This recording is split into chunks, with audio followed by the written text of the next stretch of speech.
Morning, family. It's Tasha MAMABEAR prepping. So let's get into it. Get your drink. You already know what time it is. Let's talk about it. We're going to talk about civil unrest. We're going to talk about the probability of that. What does that look like? What would be the cause of that? What we think would happen? And then, of course, how do you prepare?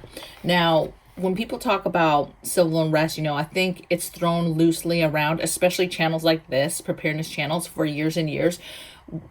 We tend to throw civil unrest out there, civil war. Oh, this is going to happen. I mean, we've been talking about it the last few years, that civil war. We talked about it when we went through this whole COVID thing.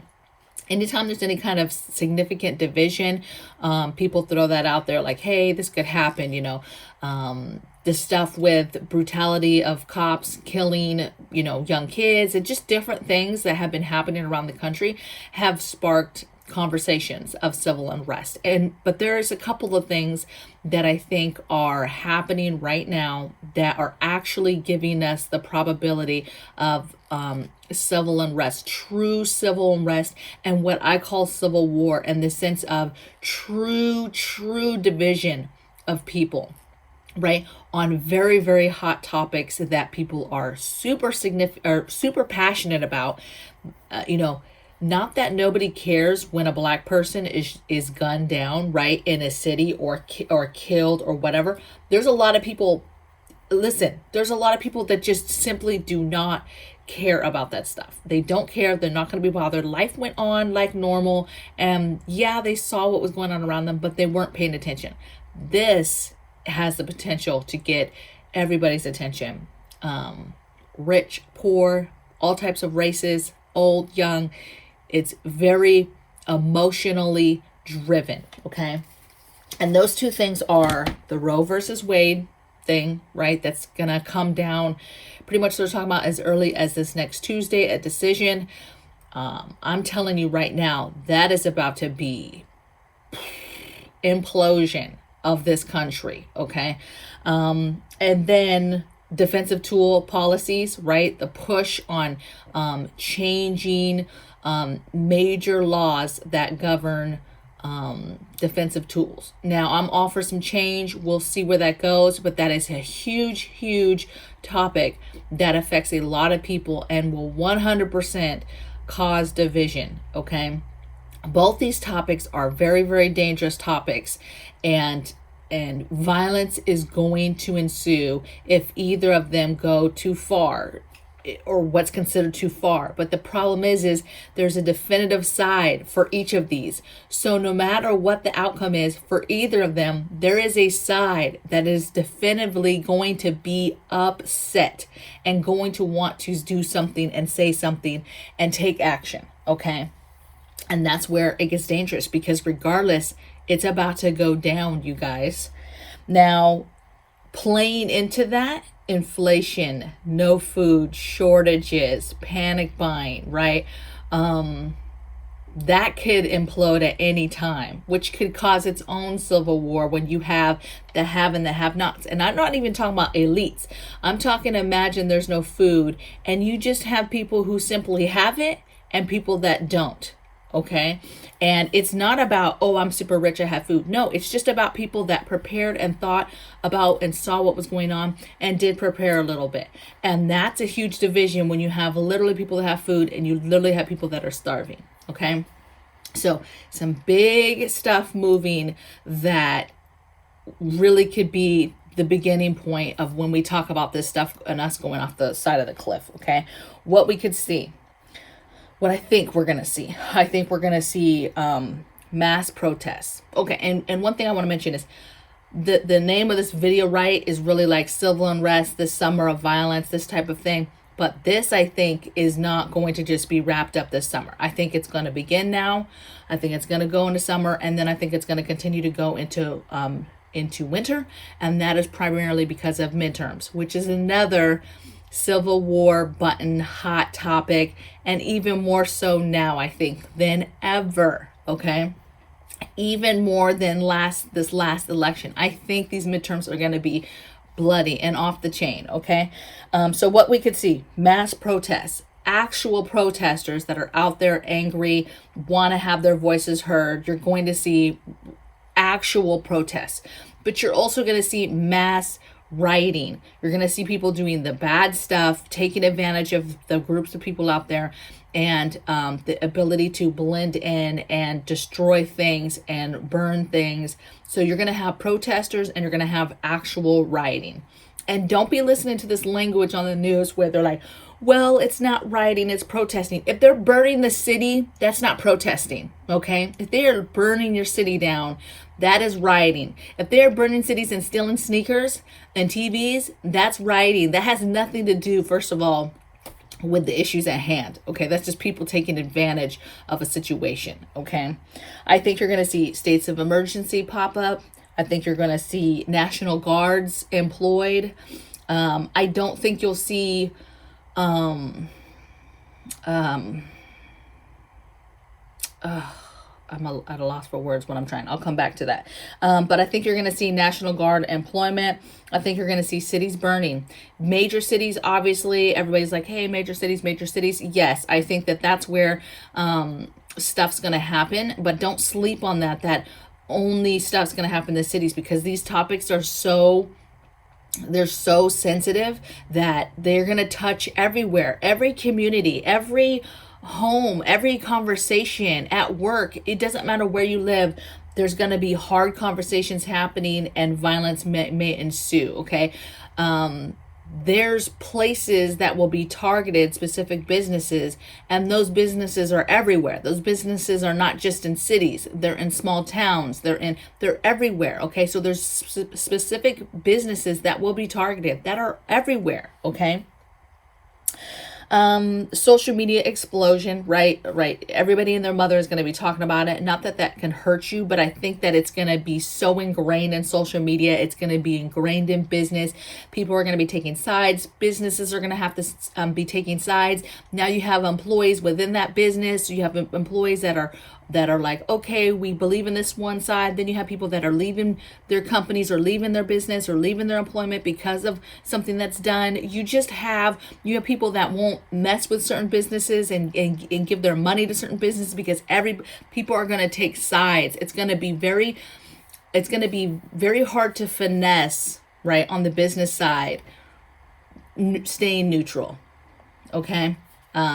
It's not that it can't be done, but it's harder when you're dealing with a group of people, a group of employees, customers, things like that. Personal attacks, absolutely personal attacks. Those are already up on the run.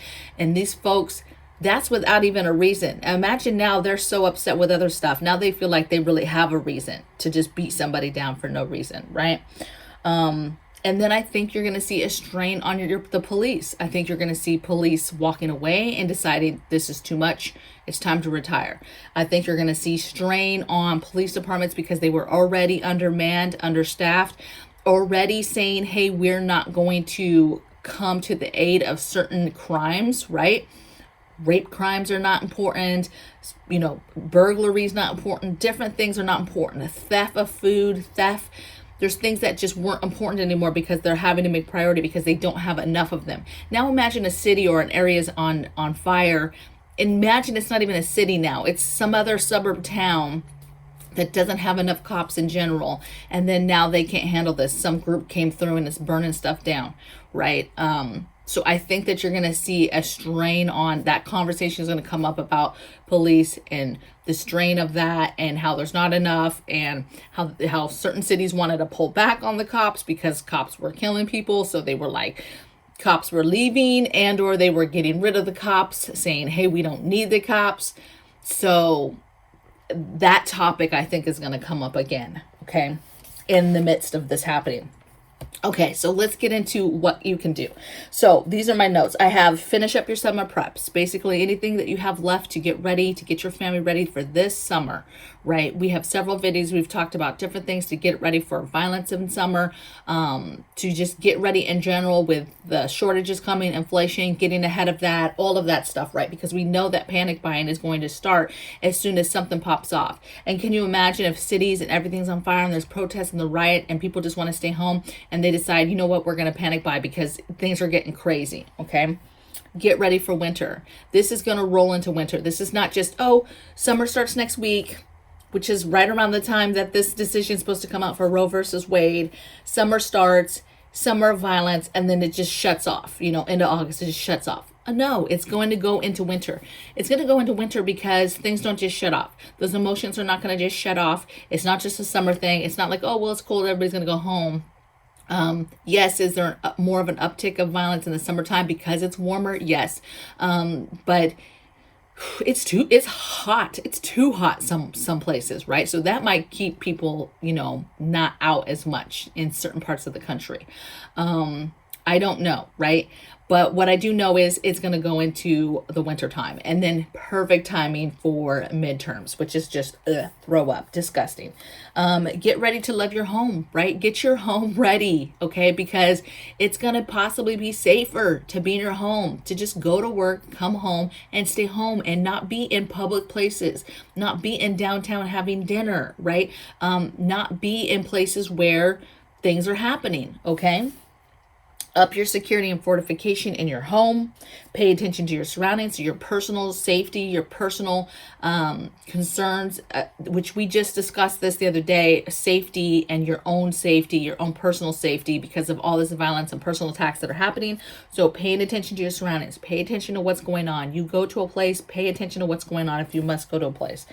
Watch your news sources, right? Whatever you watch, pay attention. Really, you're paying attention to locally. How is this affecting locally, and what is being targeted locally? What's happening? Are you hearing of groups standing up in your area? And paying attention to that, so you're not in the wrong place at the wrong time, and you're not out and about in the middle of a known protest that was going to happen that they actually talked about on the news, and then you're like right down in the middle of it and didn't mean to be.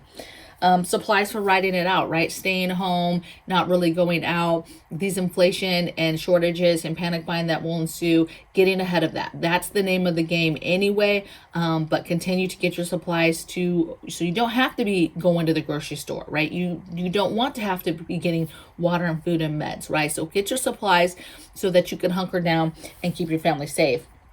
Explain to the children. Now, this one's a touchy one because obviously it depends on what age your children are, but explaining basic safety. I mean, you explain pedophiles to them and stranger danger to them. You should be able to explain to them about basic overall safety, not being in a place, not putting themselves in the middle of a situation, to walk away from a situation as soon as they see something going down. Safety at school if they're still in these public school systems. Safety for coming home and going to school. How do they do that?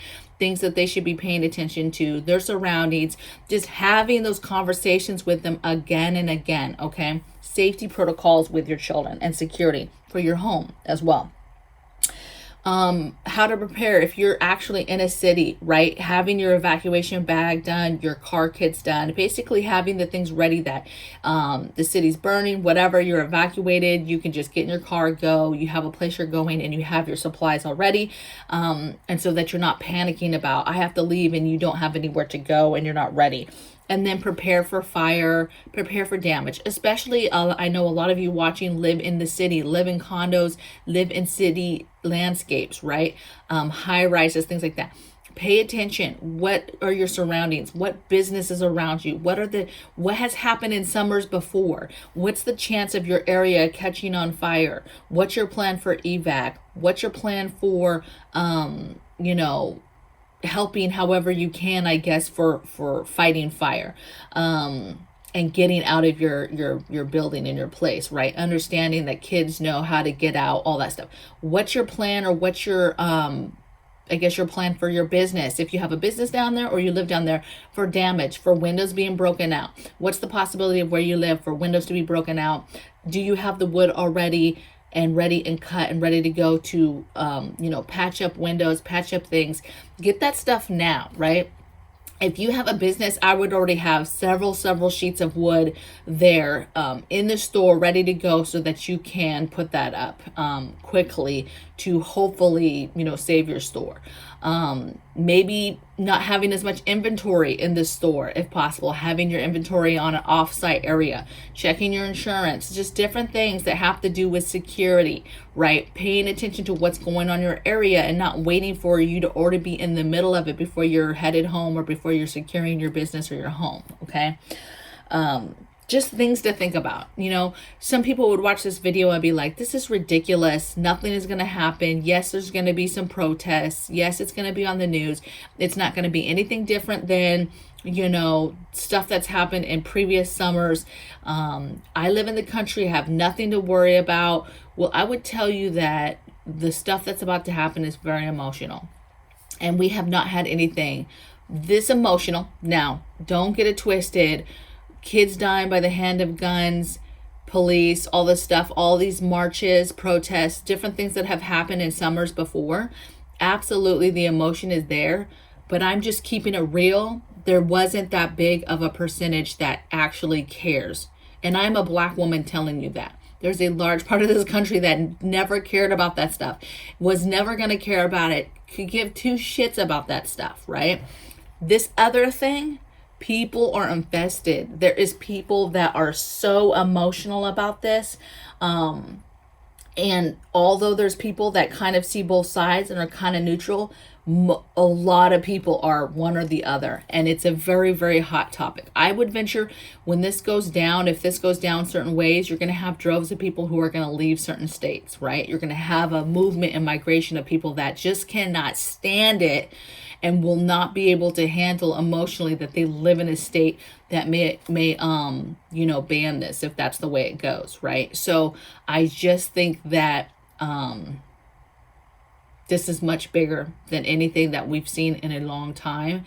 And although we've seen smaller civil unrest situations in the last few years, I think this is going to give us a run for our money. Right. And you have entities, you have Homeland Security, you have these big places that are telling us violence is going to happen. They fully expect violence to happen. They fully expect to have to protect federal buildings and other places. They fully expect attacks on anything that has any aspect or any supply or support of anything on either side. And so it's going to get ugly. It's going to get ugly. And those businesses that support either side and people that support either side are all over this country and all different places, not just cities. And so that's the biggest thing you should take away from this is it going to start in the cities? Absolutely. Are you going to see attacks on federal and things like that? Absolutely. But do not be surprised when you start seeing a ramp up of these personal attacks and smaller places, not just necessarily cities. Okay, so stay safe. I want to hear in the comments what you guys think of this topic, what you guys are planning, how bad do you think it's gonna get, and I'll see you guys tomorrow in the next video. Take care. Bye.